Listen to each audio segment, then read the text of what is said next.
ಸಾರ್ವಜನಿಕ ಸಂಚಾರಕ್ಕೆ ಅಡಚಣೆ ಉಂಟು ಮಾಡುವುದು.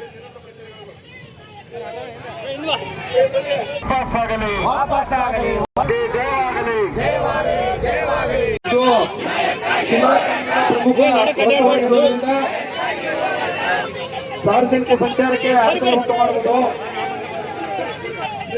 ವಾಹನಗಳನ್ನು ತಡೆಯುವುದು ಮಾಡಬಾರದು. ಮಾನ್ಯ ಸರ್ವೋಚ್ಚ ನ್ಯಾಯಾಲಯ ಮತ್ತು ಉಚ್ಚ ನ್ಯಾಯಾಲಯದ ಆದೇಶಿಸಿದ್ದು ಸಾರ್ವಜನಿಕ ರಸ್ತೆ ಸಾರಿಗೆಯನ್ನ ಯಾವುದೇ ಕಾರಣಕ್ಕೂ ಅಡಚಣೆ ಉಂಟು ಮಾಡಬಾರದು ಅಂತೇಳಿ ತಮ್ಮಲ್ಲಿ ದಯವಿಟ್ಟು ಕೇಳ್ಕೊಳ್ತೀವಿ. ದಯವಿಟ್ಟು ಒಳಗಡೆ ಬರೀ ನಿಮ್ಗಾಗಿ ಈ ಸರ್ಕಲ್ ಸುತ್ತಮುತ್ತ ಸ್ಥಳಾವಕಾಶ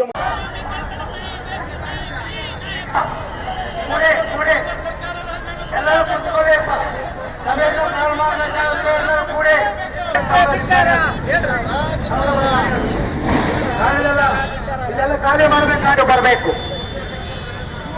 ಹಾಗೆ ನಮ್ಮ ರಾಜ್ಯದ ಪ್ರಧಾನ ಕಾರ್ಯದರ್ಶಿಗಳು ಇವತ್ತು ಬಹುರಾಷ್ಟ್ರೀಯ ಸಂಸ್ಥೆಗಳ ಜೊತೆಯಲ್ಲಿ ಕುಸ್ತಿಗೆ ಬಿದ್ದಿವೆ. ಸರ್ಕಾರಗಳು ರೈತರು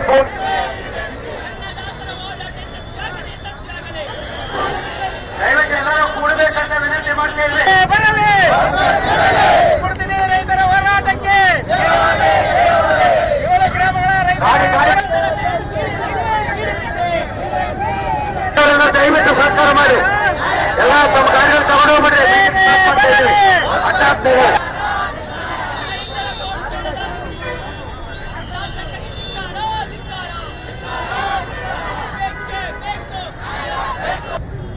ಕರ್ನಾಟಕ ಪ್ರಾಂತ ಸಂಘಟನೆಯ ರಾಜ್ಯದ ಅಧ್ಯಕ್ಷರು ಇವತ್ತು ಕೂಡ ನಾವು ಆ ಮಾತಿಗೆ ಬದ್ಧರಾಗಿದ್ವಿ.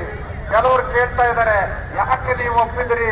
ಅವ ಸಂದೇಶವನ್ನ ನಾನು ಸರ್ಕಾರ ಇವತ್ತೇನು ಕುಡಿತಿನಿ ಭಾಗದ ರೈತರು ಹೋರಾಟಕ್ಕೆ ಬಳ್ಳಾರಿ ಬಂದ್ ಕಾರ್ಯಕ್ರಮವನ್ನು ಮಾಡ್ತಾ ಇದ್ವಿ. ಇವತ್ತು ಯಾತಕ್ಕಾಗಿ ಬಳ್ಳಾರಿ ಬಂದ್ ಕಾರ್ಯಕ್ರಮ ಅಂದರೆ ಇವತ್ತು ಸುಪ್ರೀಂ ಕೋರ್ಟ್ ಆದೇಶ ಏನಾಗಿದೆ, 1,30,00,000 ಪರಿಹಾರ ಕೊಡಬೇಕಂತೇಳಿ ಇವತ್ತು ಬಳ್ಳಾರಿ ಬಂದ್ ಕಾರ್ಯಕ್ರಮ ಮಾಡ್ತಾ ಇದ್ದೀವಿ. ಇವತ್ತು ಬಳ್ಳಾರಿ ಕಾರ್ಯಕ್ರಮಕ್ಕೆ ಎಲ್ಲ ಬಳ್ಳಾರಿ ನಾಗರಿಕರು ಇವತ್ತು ಸ್ವಯಂ ಪ್ರೇರಿತವಾಗಿ ಬಳ್ಳಾರಿ ಬಂದ್ ಕಾರ್ಯಕ್ರಮವನ್ನು ಯಶಸ್ವಿ ಮಾಡಿದ್ದಾರೆ. ಇದಕ್ಕೆ ಬೆಂಬಲವನ್ನು ಸೂಚಿಸಿದ್ದಾರೆ. ಮೊದಲನೇದಾಗಿ ಎಲ್ಲ ಅಂಗಡಿ ಮಾಲೀಕರವರಿಗೆ ಧನ್ಯವಾದಗಳನ್ನು ಹೇಳ್ತಾ ಇವತ್ತು ಕರ್ನಾಟಕ ಸರ್ಕಾರಕ್ಕೆ ಎಚ್ಚರಿಕೆಯನ್ನು ಕೊಡ್ತಾ ಇದ್ವಿ.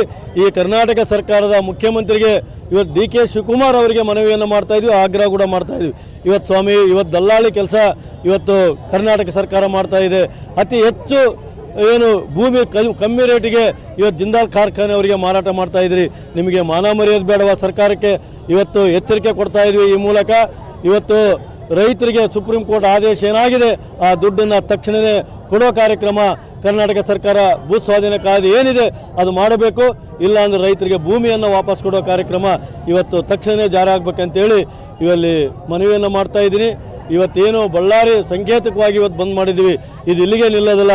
ಪರಿಹಾರ ಸಿಗೋವರೆಗೆ ಈ ಹೋರಾಟ ಮುಂದುವರಿತೆ ಅಂತ ಹೇಳಕ್ಕೆ ಇಷ್ಟಪಡ್ತಾ ಇದ್ದೀನಿ.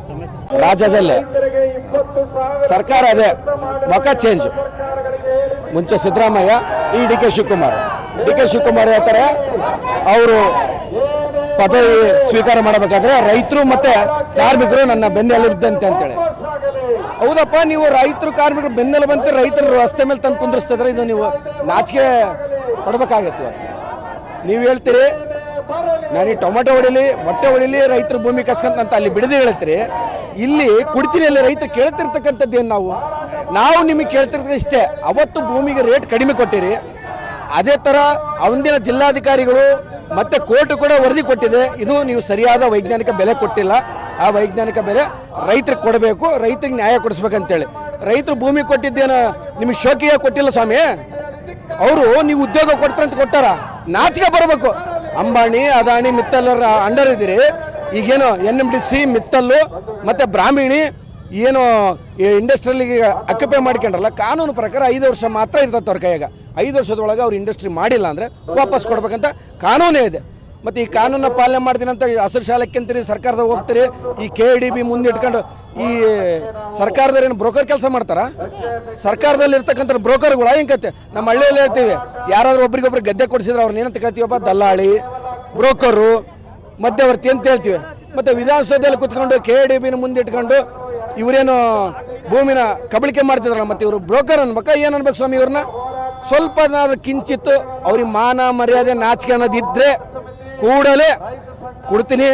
ಭೂ ಹೋರಾಟ ಸಂತ್ರಸ್ತರ ಹೋರಾಟ ರೈತರ ಹತ್ರ ಬಂದುಬಿಟ್ಟು ನಿಮ್ದು ಏನು ಸಮಸ್ಯೆ ಐತೆ ಅಂತ ಫಸ್ಟ್ ಕೇಳ್ರಿ. ನೀವು ನಿಮ್ಗೆ ದುಡ್ಡು ಮಾಡಕ್ಕೆ ಬಂದಿಲ್ಲ, ನೀವು ಜನ ಸೇವೆ ಮಾಡಕ್ಕೆ ಬಂದಿರಿ. ಇವತ್ತು ರಾಜಕೀಯ ಇವ್ರು ಏನಾಗ್ಯಾರ ದುಡ್ಡಾಗಿ ಬಂಡವಾಳಕ್ಕೆ ಬಂದಿರ. ನಮ್ಮ ಕುಡಿತಿನಿ ಭಾಗದ MLAಗಳು ಗೆಲ್ಲಕ್ಕೆ ಕಾರಣ ಸಿದ್ದರಾಮಯ್ಯ ಎಲೆಕ್ಷನ್ ಟೈಮ್ನಾಗ ಬಂದು ಏನು ಹೇಳ್ತಾರೆ, ನೀವು ಇವ್ರನ್ನ ಗೆಲ್ಲಿಸ್ಕೊಡ್ರಿ ಅನ್ನಪೂರ್ಣಮ್ಮನ.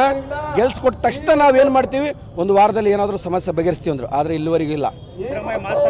ಮಾತು ತಪ್ಪಿದ ಸಿದ್ದರಾಮಯ್ಯ ಅದನ್ನು ಮುಂದುವರ್ಸ್ಕೊಂತ ಹೋದ್ರೆ ಡಿ ಕೆ ಶಿವಕುಮಾರ್ ಅವ್ರಿಗೆ ಏನಾದರೂ ರೈತರ ಬಗ್ಗೆ ಕಿಂಚಿತ್ ಕಾಳಜಿ ಇದ್ರೆ ಕೂಡಲೇ ಬಂದು ಕುಡಿತಿನಿ ಭೂ ಹೋರಾಟದ ಸಮಸ್ಯೆನ ಬಗೆಹರಿಸಬೇಕು, ನ್ಯಾಯಯುತ ಬೆಲೆ ಕೊಡಬೇಕು, ಉದ್ಯೋಗ ಕೊಡಬೇಕಂತ ಈ ಮೂಲಕ ಕೇಳ್ತದೆ.